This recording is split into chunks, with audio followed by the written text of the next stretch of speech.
It's been 2 years since I took a look at this series.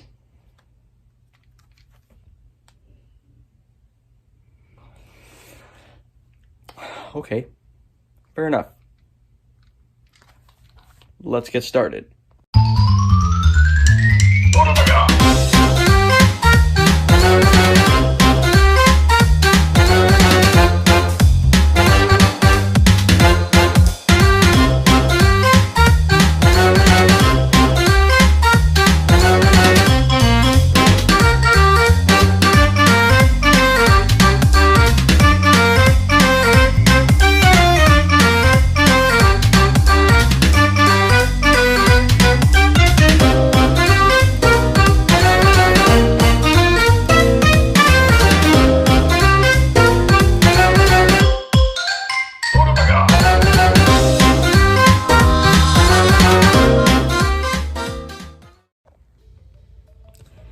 Oh, wait a second. I'm not really supposed to have that on. Kind of ruins my persona, in fact. Well. Here I am. I'm back. You guys happy? I'm sure most of you guys are, because most of you guys care all about that because all you guys have been watching mostly are He-Man's critiques. Well, okay, first of all, hey guys, Brady here. Welcome back to another exhilarating episode of Brady's Talks, where I review certain games. And here's the thing. I haven't uploaded a video on this channel since what? I know it's been... the last one I did was top 10 favorite games of all time. I know that, but... how long has it been? Maybe 2 months or so? 3 months? I don't know. But, yeah. And with those 2 months, of course, or 3 months, I've came up with 2 new things to add to Brady's Talks. Number 1, I'm going to be including points, say instead of just a 7 out of 10, I'll rate it a 7.6 out of 10. Much like IGN, except IGN does it incorrect. I do it the correct way. Screw you, IGN. Anyways, and 2, no cutaways. I'll review whatever I want, whenever I want. Except for movies. That is for my other channel. So, basically, you're all like, hey, Brady, where's the next video? Dude, I've been on my other channel uploading videos. Where have you been? Not on my channel if you're not subscribing to it or not. I did top 10 hidden gems, a Lego City Undercover review, Sonic history, why RPGs are genuinely epic. I've done all that stuff, so go check out my channel, please. If you want more me, more specifically my lovely premise of reviewing. So, there is just absolutely no way in any sort of sense that you can discuss my favorite video game franchises of all time without bringing up Crash Bandicoot. If I wasn't playing games like Super Mario and Kirby and Legend of Zelda, Sonic the Hedgehog, a Pac-Man game for crying out loud, or even just a sick RPG like Final Fantasy, Dragon Quest, or Octopath Traveler, I was most likely playing Crash. Now granted, I started back in the 2000s, and I didn't really start in the 90s, but I have followed Crash ever since then. And there's been a new game out, and obviously, it's caused the timeline to go absolutely screwy. And that being Crash Bandicoot 4. Now, this game came out in 2020, and I could have reviewed it then. But I'm going to be honest with you, I don't play my PS4. Because it's my brother's PS4, and I don't want to disturb it. He has games like NBA and Fortnite on there. I don't want to disturb him. But anyways, I bought this game on the Switch, of course. When it was first announced, I was like, finally, they're putting it on the Switch. And most importantly, PS5 and Xbox Series X, So, is this game really all there is to it? Is this game really all the hype? Is all the hype of this game absolutely radical or something? I don't know. Well, Radical Entertainment, the same people who did those 2 terrible games on the Wii for Crash Bandicoot. Crash of the Titans and Mind Over Mutant. Yep, I did a video on those 2 games as well. Check it out. Anyways, now let's jump right into the story, as usual. of course, I always gotta do that. So, let's dive right in.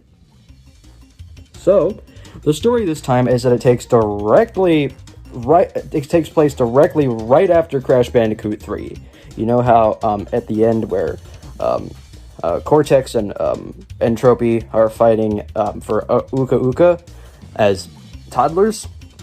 They've grown up again, and now Uka Uka is trying to help them escape by creating a time rift. And so, Uka Uka dies in the process. We'll probably see him for another game. But anyways, we head to, I believe it takes place in 1998, I think. I don't entirely know. That's what I've heard the whole lore is about. But yeah, so it takes place in there. Uka Uka, Aku Aku, of course, hears the distress signal, obviously, because he's the most powerful mask in all the world.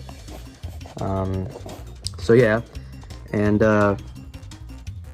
basically, Crash, of course, is warned about this as well. And so Crash goes on an adventure with Coco, of course, to different timelines, including the Wastelands, the Pirate times, the rural Japanese ages, the Swampy Marsh with a New Orleans style level. Heck yeah. Variety, but we'll get to that in a bit. And of course, you'll enter the snow world, and etc., etc. I don't want to spoil the rest of the game, but I'm obviously going to have to, since most of you guys love spoilers, don't you? Yep. Naturally. So, how do you play the game? You run forward, and backward, and all around. Spin attack, jumping, sliding, and all that. But thanks to the new quantum masks, we are gifted with power-ups. There's 4 of them, in fact. There's Lonnie Lily, who offers switching platforms in between, turning invisible platforms into actual platforms. I was kind of reminded of Mighty Switch Force, even though I never played that game. I've seen gameplay of it, and it sort of reminded me of that playstyle, you know, where Patricia uses her little police hat to turn things on and off. And then you got Akano, who is basically the deadly tornado, the endless tornado spin from Crash 3. Except there really is no end to the spin, and you spin basically infinitely. It's very dangerous on the ground, so I will absolutely not recommend doing that. But it's very interesting. It's a very unique power up. It offers for some extra jumps. Just don't spin into TNT crates. It's not going to work. Or nitro crates, in fact. They're back. Then you got Bakunawa, who of course slows down time, which is probably the most useful one of the bunch. Even though I can say that I had a lot of fun with Akano, I can admit he's kind of dangerous. And that just leaves Ika Ika. I'm gonna be honest with you guys right now. Ika Ika was the one that I didn't really care for the most. I cared for it the least, because he's anti-gravity. Much like Mario Kart 8, I can get into the whole anti-gravity crap and instantly, you know? That's because it's not really automatic, but it's manual. Here, you get to you stay on the ground you're running, and then you press the X or ZR button or on any console of your choice, and bam, you're on the ceiling. Press it again, and you're back on the ground. It's a little weird, but there's more playable characters. Of course, you have Crash Bandicoot and Coco Bandicoot, as, of course, you should. But then there's Tana. I'm gonna be honest with you guys, I was exceedingly worried about her redesign. I did not like her redesign when I first saw it. And I mean, I did not. I warmed up to it, of course, because it's a very interesting take. Of course, this is not the Tana that we know. It's an alternate universe Tana. Spoilers, by the way, if you don't know if it is an alternate universe Tana. And she has a ground pound, which I find to be kind of useful. A sidekick, like, and a grappling hook, which I really wish was more snappier, because sometimes I throw it at a box and I miss it. And sometimes I throw it at the reticle, and it doesn't hit. Sometimes it just doesn't hit at all. But yeah. So that's Tawna. She's cool. There you go. And then there's Dingodile. He's obviously put on some weight, therefore he is thick. And he, of course, he has the spin, like Crash Bandicoot and Coco. And he has a vacuum gun, too, of which you can vacuum things up like boxes or TNT crates, for crying out loud, and you can spit it back at enemies. And you can also float for a short time, like... And he also says this. Let that sink in. I can't imagine Kano from the I can't imagine Kano from the Mortal Kombat movie 2021 just hanging out with him in a bar someday. It's imagination, folks. If you can dream it, it can happen.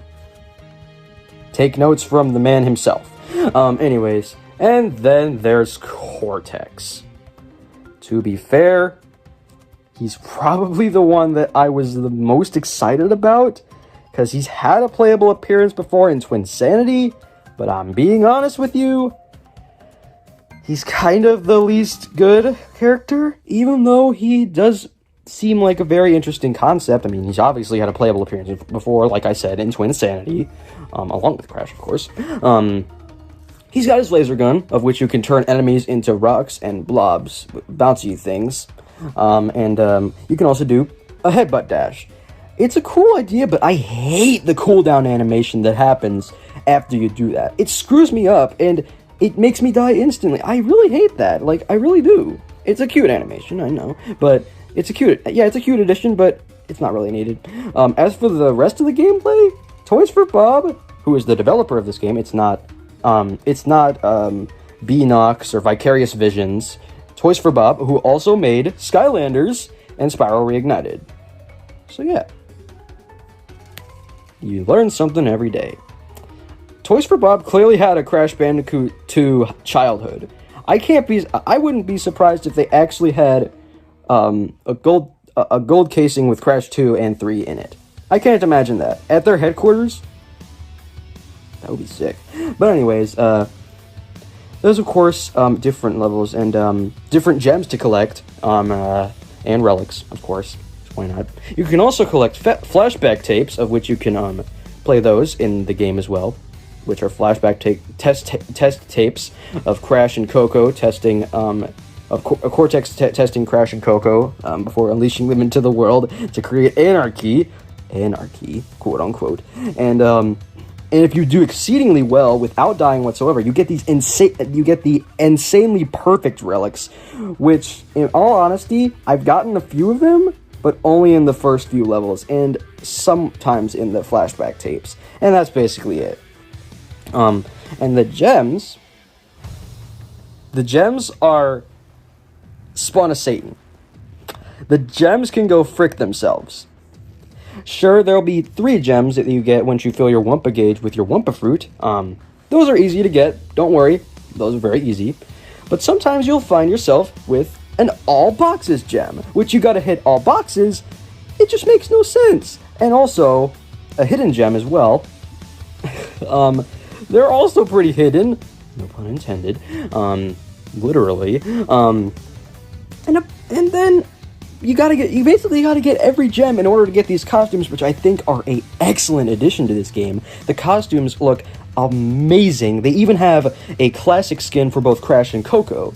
And they have, and one of my favorite costumes in the game, Biker Crash, is in the game as well. I'm so down for these costumes returning in the next game. It offers a bit of charm that I really wish was more appreciated. It really does. But the gems themselves, if you want to go for 100%, you better be ready, because I know Ked Icarus has done like 100% stuff for most Crash games, but I'm sure he suffered through this game most specifically. And I'm sure, he did a video completing the worst Crash Bandicoot to complete. Go check out Ked Icarus. He's a cool dude. I mean, I don't watch him, but he's a pretty cool dude. Combined with the very weird, very hard platforming, sometimes it could be hard to 100%. But anyways, if you haven't played the game, we're going to get right into the final battle of this game. So, I'm warning you. 5, 4, 3, 2, 1. The final boss is Cortex. Except this time, after defeating Engine and Brio and the 2 N trophies, yes, there's 2 of them. One is a man and one is a female. Yeah, we totally need fan art of that. Anyways, and then of course you fight Cortex 2 times. One is just a simple fight, and the other is the final boss.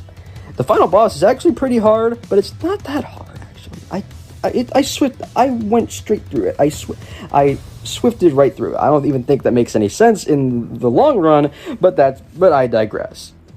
So yeah, you beat Cortex, going back home with the masks. You know, Lani Loli, Akano, Pakunowa, and Ika Ika, and Aku Aku. Uka Uka is nowhere to be found. That is, unless he appears in the next game, which I highly think there will be a next game. But anyways, yeah, ending Crash Bandicoot 4. I have just one question for you, Activision.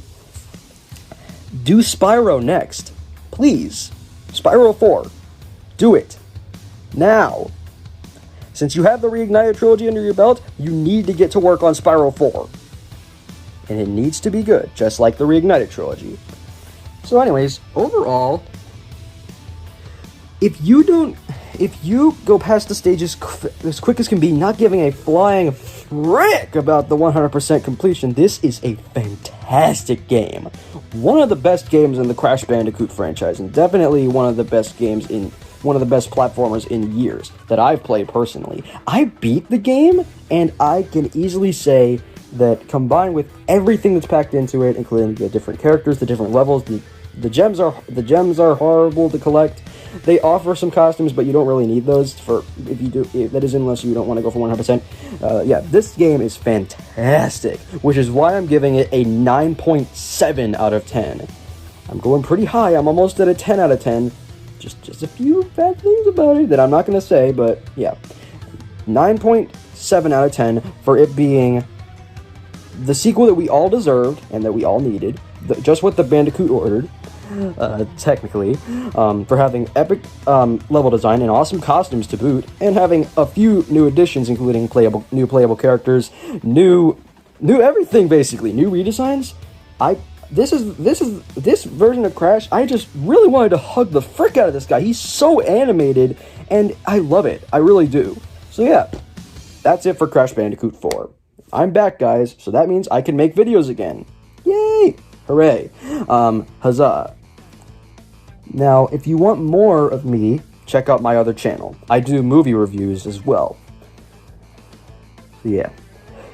Just don't spam in the comments saying, hey, review this, review this, review this. I'll get to it in a bit, just not now. So yeah, that's it for now, guys. Sayonara, peeps.